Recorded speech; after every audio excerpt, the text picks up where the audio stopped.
Dios es bueno, amén. Amén. Todo el tiempo Dios es bueno. Amén. Quiero compartir en esta mañana con ustedes un pasaje bien hermoso. Y se encuentra en Hebreos, en el libro de Hebreos. Hebreos 2. Todo lo que respira, alaba al Señor. Amén. Amén. Gloria a Dios. Amén. Poderoso Jehová. Santo. Vive. Vive, Señor. Santo. ¿Vive o no vive? Amén. Gloria a Dios.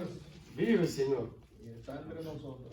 Amén. Hebreos 2, capítulo 2, verso del 1 al 4.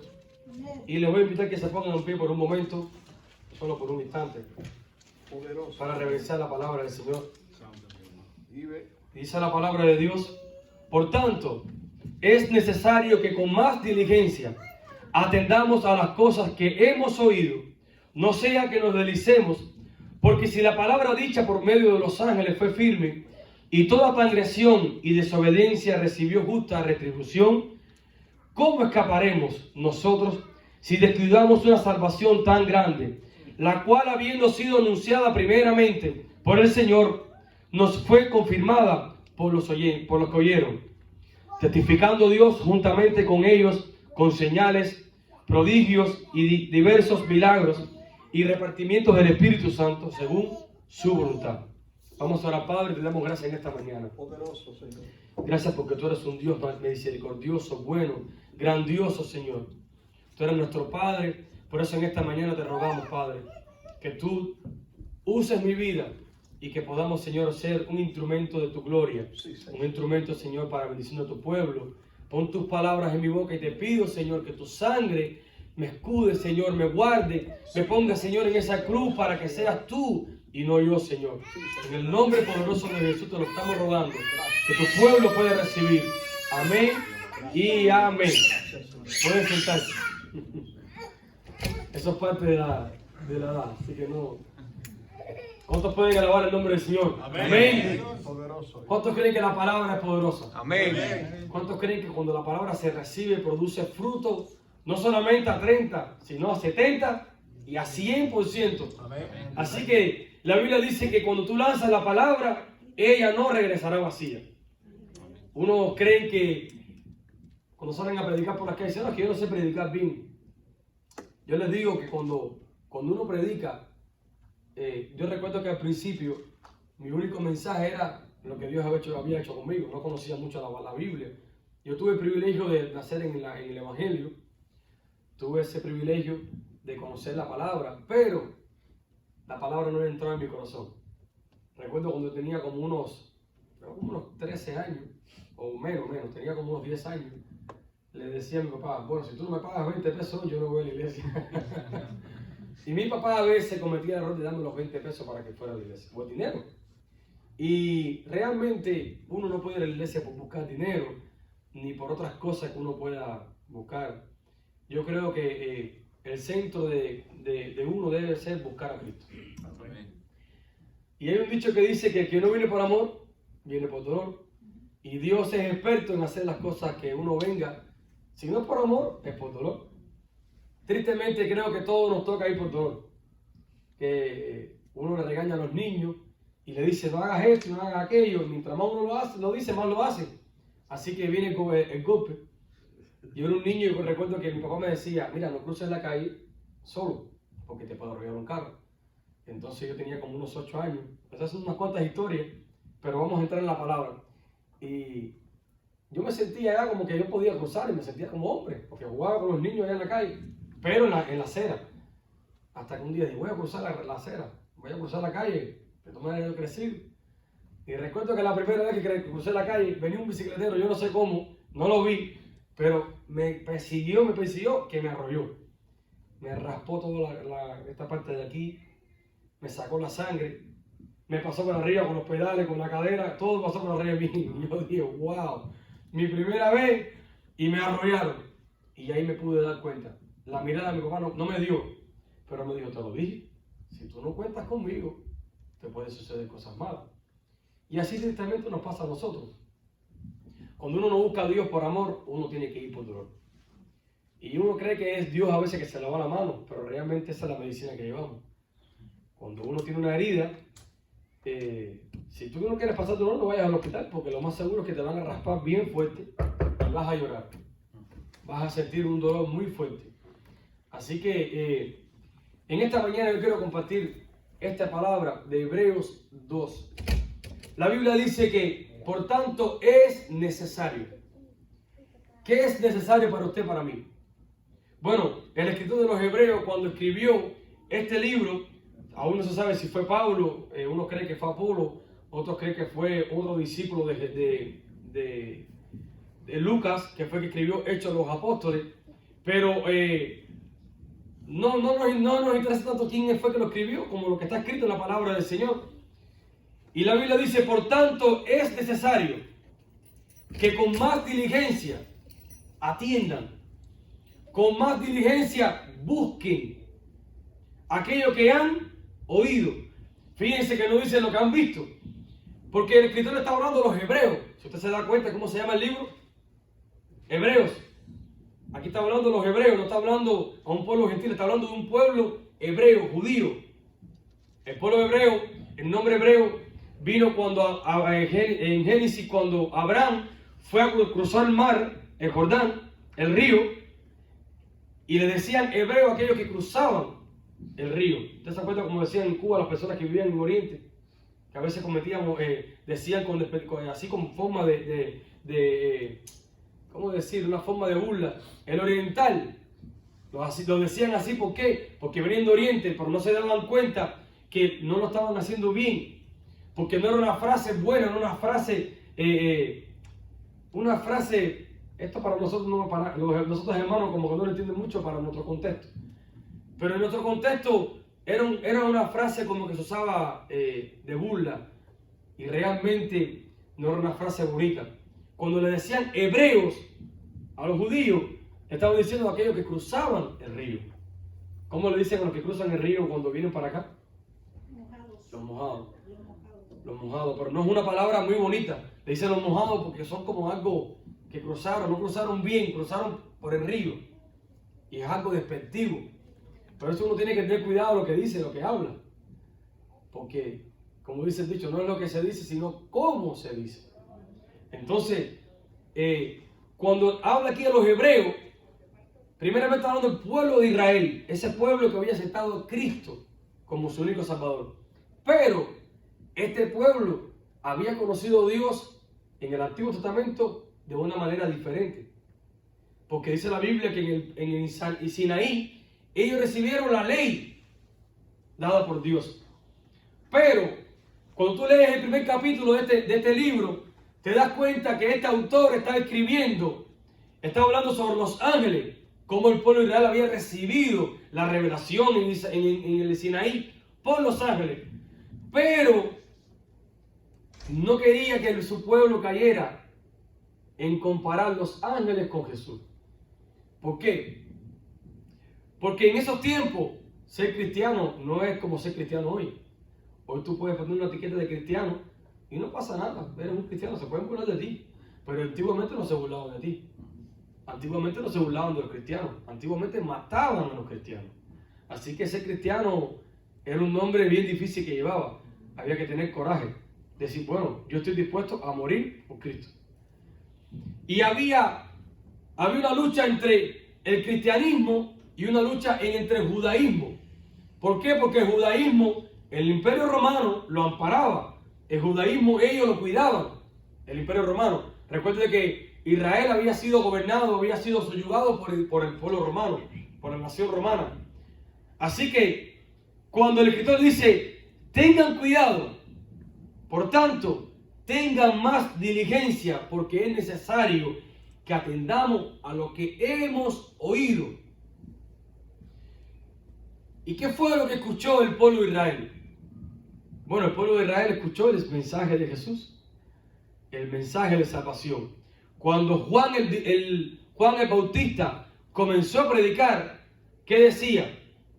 Arrepentido y convertido porque el reino de los cielos se ha acercado y ya ha llegado la salvación. Por eso el evangelio es buenas nuevas. El evangelio no es más nada que buenas nuevas. Cuando usted escucha un evangelio que no sea buenas nuevas, no es un evangelio entonces real. Porque el evangelio de Cristo trae buenas nuevas, trae un cambio. Y ahora, en esta mañana yo quiero hablarle acerca, porque la nueva versión internacional, dice: por tanto es necesario que con más diligencia atendamos las cosas que hemos oído, no sea que perdamos el rumbo. ¿Y cuántos en una ocasión, en algún momento de su vida, han perdido el rumbo? ¿Usted nunca se ha perdido? ¿No ha sentido que se perdió el rumbo? Se le fue, no sabe dónde está. Como decimos, más o menos así, se le fue el avión. ¿Dónde caí? ¿Para dónde voy? Y hay 3 puntos en el cual podemos aprender cuando uno pierde el rumbo en la vida. Uno tiene que saber que hay esperanza en Cristo. Por eso quiero mencionarle algunas cosas acerca de la palabra. Número 1, cuando uno pierde el rumbo en la vida, ya sea en el mundo secular, en las personas del mundo o en Cristo, lo primero que tiene que hacer para encontrar el objetivo es buscar la palabra de Dios. Cuando uno comienza a leer la palabra del Señor, uno comienza a encontrar el rumbo. Por eso la Biblia dice que la palabra presenta a Cristo en Hebreos como el autor de la vida, como el capitán del barco, como el consumador de la fe, como el Cristo, el ungido de Dios, como el Dios vivo, como el fiador, el heredero, el hijo, el mediador, el pastor, el precursor y el primogénito de todas las cosas.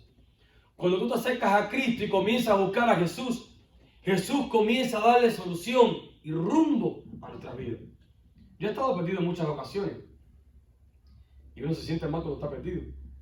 Y quiere que el GPS ande. El GPS no recalcula. Te manda por otro lugar. Te manda para otra parte. Y uno a veces se siente como incómodo.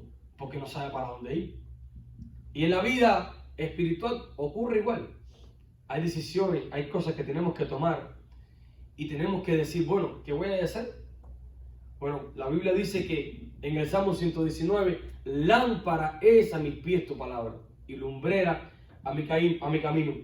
Por eso quiero enseñarle algunas cosas que habla sobre la palabra de Dios, algunos principios que escribieron muchos autores en la Biblia, no en la Biblia, sino al comienzo de la palabra de la Biblia, de cada Biblia, en diferentes versiones, y lo estuve copiando porque está interesante. Dice: la Biblia contiene la mente de Dios, el estado del hombre, el camino de la salvación, la condenación de los pecadores y la felicidad de los creyentes. La Biblia en su doctrina son santas, sus preceptos son comprometidos, sus historias son verdaderas y sus decisiones son inmutables. La Biblia tienes que leerla para ser sabio, creerla para ser salvo y practicarla para ser santo. La palabra contiene la luz para guiarte, alimento para sostenerte y consuelo para alentarte. La Biblia es el itinerario del cristiano. Aquí se restablece el paraíso y las puertas del infierno son reveladas. Cristo es su gran tema. Jesús es el gran tema de la palabra de Dios. Cuando uno busca la palabra de Dios, uno comienza a rectificar todo lo que está mal. En una ocasión le dijeron a un hombre, a un capitán de un barco, le dijeron: mira, si quieres llegar al destino por el radio, tienes que poner 9.99 grados. Así que el capitán le dijo a su ayudante: pon 9.98. Y el ayudante le dijo: capitán, te dijeron 9.99. Y dice: no importa, pon un grado más, no hay problema. Así que puso 9.98 y se dio cuenta, se percató unas horas después que no habían llegado al destino. Porque un solo centímetro que tú te muevas hoy en día y tú comienzas a caminar, hoy no se va a notar la diferencia. Pero en un futuro te vas a dar cuenta que te fuiste del propósito que Dios quería para ti. Hoy a lo mejor tú no te das cuenta cuando comienzas a alejarte de Dios o algo que comienza a separarte de los caminos del Señor. Y tú miras hacia atrás y dices: bueno, todavía veo de dónde salí. Pero en Jeremías dice la palabra de Dios, paraos en los caminos y preguntad por las sendas antiguas. Cuando uno está extraviado, ¿sabe lo primero que tiene que hacer? Es detenerse. Yo recuerdo una vez que estaba manejando en Miami, eso fue al principio. Tú sabes, cuando uno comienza a manejar se pone un poco nervioso, le suba las manos. Yo no andaba bien con el GPS, no sabía ni que existía tanto GPS ni nada cuando aquello, o sea, 9 años. Ni tenía celular casi. Mi celular era un celular de los que se abría para arriba y para abajo. Así que era bruto, no era inteligente. No podía ni buscar un GPS. Y recuerdo que estaba montado en un expressway y de momento me salí del camino. No era por el camino que tenía que bajar, la salida. Y cuando yo me vi abajo, en un lugar que yo nunca había visto, yo dije, wow, ahora sí, me perdí. Estoy en Nueva York, en Chicago, ¿en qué parte estoy yo aquí? ¿Qué lugar es este? Llamo a mi hermano, un hermano mío. Mi hermano, ayúdame. Estoy perdido. No sé dónde me metí. Me dijo, mira, no sigas caminando. No sigas andando en el carro. Párate en un lugar porque tú te vas a seguir perdiendo. Y yo en el nerviosismo buscando para dónde ir. Y entonces recuerdo que dije, bueno, la verdad que lo mejor que puedo hacer es pararme. Porque si no me paro, él no me va a poder ayudar bien. Y yo me voy a seguir perdiendo. A lo mejor me estoy acercando más a mi casa o me estoy alejando. Así que dije, bueno, me voy a parar en una gasolinera. Recuerdo que me dijo, ¿dónde tú estás ahora? Dime la calle y la avenida. Y cuando le dije la avenida y la calle, me dijo, tú estás en tu misma calle, pero como 10 kilómetros, bueno, no sé cuántas millas más para allá, lejos de mi casa. Después me di cuenta con el tiempo que pasaba por ahí y decía, wow, me perdí cerca de mi casa. Estaba, no sé, 30 o 40 cuadras de mi casa. Y era la misma calle de mi casa, lo que más lejos. Y en otros lugares eran en el web. Y muchas veces nos pasa así en la vida. Estamos perdidos. Y no estamos tan lejos de la casa, estamos bien cerca. Lo único que tenemos que hacer es pararme y decirle, Señor, guíame, muéstrame cuál es el camino. El salmista experimentaba cuando estaba perdido que decía, lámpara es a mis pies tu palabra. Cuando uno está perdido, lo primero que tiene que hacer es poner la palabra de Dios frente. ¿Qué decisión tengo que tomar? Tu palabra dice que debo hacer esto, esto es lo que debo hacer. ¿Por qué? Porque el mundo te va a decir que hagas muchas cosas, pero van a estar en contra de la palabra del Señor. Otro punto que uno tiene que hacer para estar bien dirigido, bien enfocado en lo que uno va a hacer es apartarse de aquellas personas que te hacen daño. Yo recuerdo cuando me convertí al Señor que uno de los primeros obstáculos más fuertes que yo recibía y las luchas eran las amistades. Cuando uno comienza a caminar en Cristo, lo primero que dicen los amigos es, ¿tú eres cristiano ahora? Pero si hace una semana tú hacías lo mismo que hacíamos nosotros. Y yo recuerdo que aquello me avergonzaba al principio, hasta que comencé a leer la Biblia y comencé a darme cuenta de que el que no honra, el que no confiesa a Jesús en la tierra, Jesús no lo confesará en el cielo. Y en una ocasión dice que un hombre tenía un canario que cantaba muy lindo. Y dice que agarró el canario y lo puso en el patio, debajo de un árbol. Al minuto estaba rodeado de gorriones. Usted sabe cuál es un gorrión, ¿no? Un gorrión. Los gorriones. Y lo comenzaron a rodear el canario. A la hora se percató que el canario ya no cantaba tal, sino que hacía como un gorrión. Digo, wow, déjenme meter el canario para adentro porque se me va a convertir en un gorrión. Cuando mete para adentro el gorrión al canario, se percata que el canario nunca más pudo cantar. Lo único que se sabía ahora era cantar como un gorrión. ¿Qué te quiere decir esto? Proverbio dice que las malas conversaciones corrompen la buena costumbre. Si tú caminas con un gallina, lo más probable es que vas a comer como una gallina, vas a comer tierra como una gallina y vas a vivir un gallinero.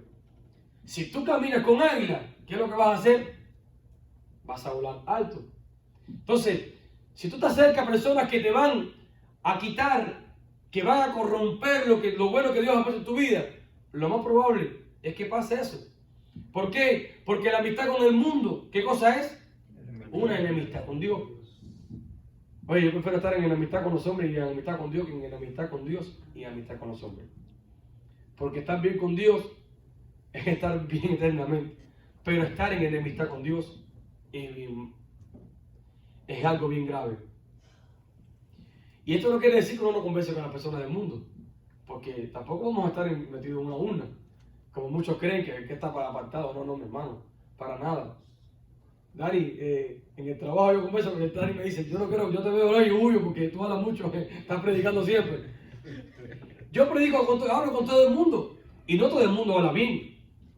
Todo el mundo, casi que muchas personas hablan palabras feas, pero eso no puede corromperme. ¿Por qué? Porque mi tema de conversación con él no es lo que él me diga, sino lo que yo le voy a decir. Yo le hablo de Cristo, yo le hablo las buenas nuevas. Y a veces tengo que rectificar algunas palabras por ahí. Hermano, esa palabra no la diga, espérate. Vamos a cambiar el lenguaje. Algunos hermanos, algunas mujeres. Tú sabes, hermano, no me digas eso. Vamos a cambiar esta palabra, vamos a rectificar esta palabra y poner, oye, si como el diccionario de la Real Academia Española es bonito, la lengua española está linda. Pero nosotros a veces, tú sabes, le cambiamos las palabras y ponemos algunas palabras y yo le digo, no, mi hermano, esa no. Vamos a cambiar la palabra esta, vamos a poner otra más bonita. Vamos a ponerla más bonita porque esa luz es un poco fea. Y entonces, uno tiene que hablar cosas buenas. Porque el mundo no te va a hablar cosas buenas. Para el mundo eso es bueno, pero lo que te van a echar es una basura. Creo que yo hablaba con Dani, no sé con quién del trabajo, no recuerdo quién fue a hablar sobre sobre una papa. ¿Fue contigo, Dani? Sí. A ti mismo fue que te lo dije. Y yo le dije, yo te puedo regalar un saco de papas. Si te doy una papa podrida adentro, se va a podrir toda la... Fue contigo, ¿verdad, no? Mira para eso. Ay, Dios mío. Yo pensaba que había sido con otro. Así que ya me agarró Dani. Tú puedes tener todas las cosas buenas que Dios te puede regalar. Pero si tú dejas que esas malas conversaciones, si tú dejas que las malas influencias corrompan tu vida, hermano, no vas a poder caminar bien. Vas a vivir en enemistad con Dios. Y cuando uno camina en amistad con Dios, uno camina de espalda al mundo. No podemos caminar de frente a Dios y mirando el mundo, porque Dios está arriba. Imagínense el Señor adelante, imagínense el mundo atrás, que fue lo que pasó con la mujer de Lot. ¿A dónde miró? Hacia el lado, hacia adelante, Hacia atrás. hacia atrás. Por eso Jesús en Juan dijo, refiriéndose a esta historia sobre la mujer de Lot, dice, ninguno que ponga su mano en el arado y mire hacia atrás es digno de ser mi discípulo. Uno tiene que mirar hacia adelante y estar de espalda al mundo. Como he dicho muchas veces, cuando uno maneja en un carro, tú miras en el retrovisor, tú no miras para pasarte, para ver si viene el carro, pero tú no puedes manejar constantemente mirando hacia atrás, porque vas a chocar para hacia adelante. Entonces, tú tienes que mirar hacia adelante y cuando tú miras hacia atrás, bueno, mira solamente para pasar. Es como dice un dicho, si el pasado te llama, no le cojas el teléfono que no tiene nada nuevo que decirte. El pasado nunca te va a decir nada nuevo. Quien tiene la última palabra se llama Jesucristo, la palabra de Dios. Y cuando uno pone la palabra de Dios por primero, Dios te pone de primero. Amén. Cuando uno pone la palabra de Dios como algo valioso, Dios te pone como algo valioso. Pero cuando uno menosprecia la palabra de Dios, cuando uno menosprecia la presencia de Dios, bueno, Dios no nos va a menospreciar, pero sí nos vamos a perder la bendición del Señor. Cuando tú no caminas con Cristo, andas en oscuridad, andas solo, desprovisto. Tú no te acuerdas cuando éramos pequeños. Yo tuve el privilegio de tener 5 hermanos grandes. Y entonces yo jugaba baloncesto en un lugar donde había muchos niños, muchas personas mayores, grandes, de todas las edades. Siempre habían 100, 200 personas. Pero yo vivía al lado, el muro de mi casa era el muro del terreno. Mis 5 hermanos eran hombres, ya tenían 20, 25 años. Yo era un niño. Y yo decía, ¿por qué la gente me respeta tanto a mí? Si yo no soy guapo, ni soy tan valiente.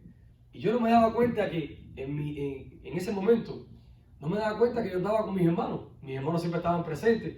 Y si había un problema conmigo, era problema con mis hermanos. Y recuerdo que cuando había alguna discusión con una persona más grande, le decía, tranquilo que yo buscaba a mi hermano. No, espérate, no hay problema, porque como eran 5, si le buscaba 5, imagínate, 5 contra 1. Ay, no había tiempo porque estaban al lado. No es que yo iba a buscar una cuadra en 1 kilómetro, estaban al lado mío. Siempre que había un problema, decía, tranquilo que buscaba a mis hermanos. Yo nunca decía a uno, decía a mis hermanos. Decía, no hay problema, chicos, no pasó nada, no sigo jugando. A veces me dejaban hasta meter canasta, porque tenían hasta respeto. Y yo decía, huevo, pues yo estoy muy fuerte. No, era que yo andaba con mis hermanos. Así pasa cuando uno camina con Cristo.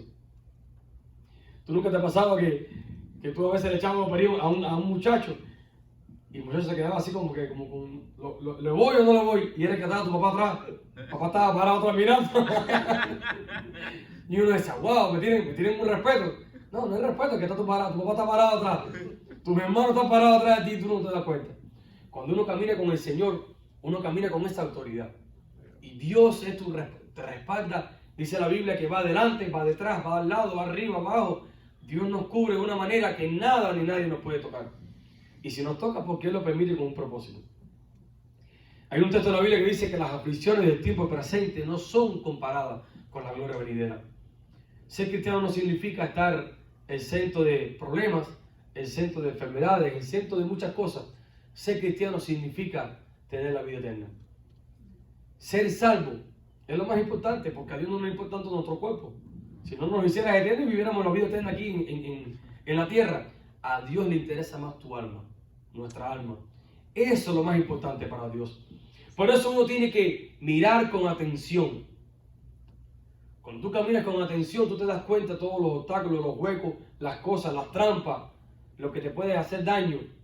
Cuando uno escucha con atención lo que ha escuchado de la palabra de Dios, uno camina en la luz, uno camina bien. Por eso, el escritor le dice a los hebreos, pongan atención, no vaya a ser que se desvíen, que se deslicen, que naufraguen, que anden solos. Usted nunca ha visto una persona naufragar. Yo no lo he visto, pero lo he visto en películas, no lo he visto en vivo, ni he estado. Hay muchos de los que están aquí que han pescado. No me gusta mucho el mar. Y a lo mejor no han estado nunca naufragando, pero sí he escuchado muchos testimonios de otras personas que han naufragado y han pasado por un momento bien difícil, porque estar perdido en el medio del mar es algo bien triste.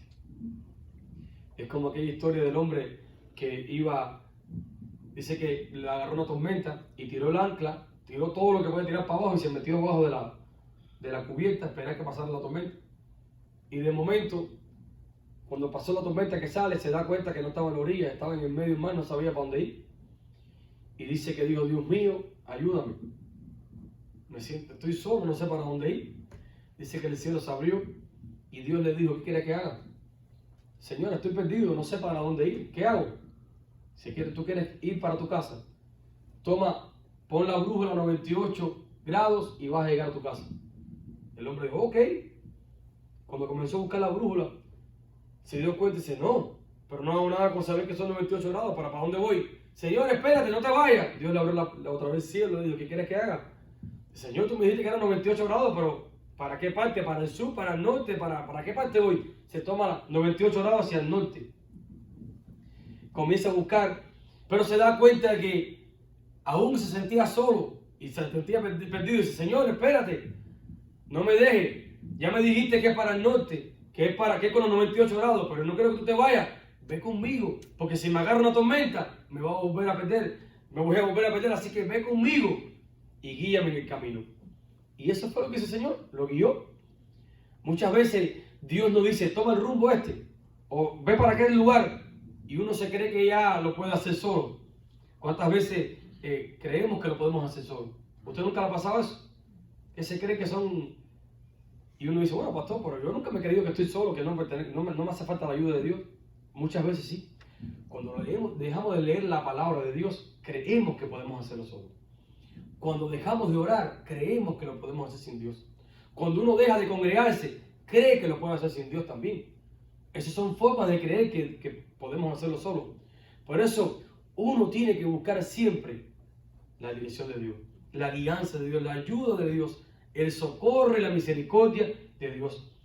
El salmista de Dios dijo en su palabra, estaré en la casa de Jehová todos los días. ¿Para qué? Para contemplar. Y en la casa de Jehová moraré por largos días. Amén. Yo le voy a invitar a que se pongan en pie por un momento. Porque usted y yo somos responsables. En usted y en mí hay una responsabilidad. Y uno cree, bueno, yo no tengo ninguna responsabilidad. Mi responsabilidad es con mi familia, con mi hogar, con mi trabajo. Pero hay una responsabilidad con Dios. Tenemos que tener una responsabilidad de buscar la presencia de Dios. De decirle, Señor, yo quiero que tú me ayudes, que tú me guíes, que tu palabra sea lo primero que yo pueda leer, lo primero que yo pueda buscar. El primer consejo que pueda buscar sea tu palabra. Amén. No el consejo de un hombre. Los consejos de los hombres son muy buenos, hasta un punto, pero el mejor consejo es el de Dios. Amén. Y cuando una persona no te va a aconsejar mediante la palabra de Dios, ni la reciba porque no es un buen consejo entonces. Así que yo le invito a que cierre sus ojos por un momento y comience a orar. Y comience a decirle, Señor, yo quiero que tú guíes mi vida, que tomes el control de mis decisiones, que tomes el control de lo que voy a hacer, que tomes el control de mi futuro. Amén.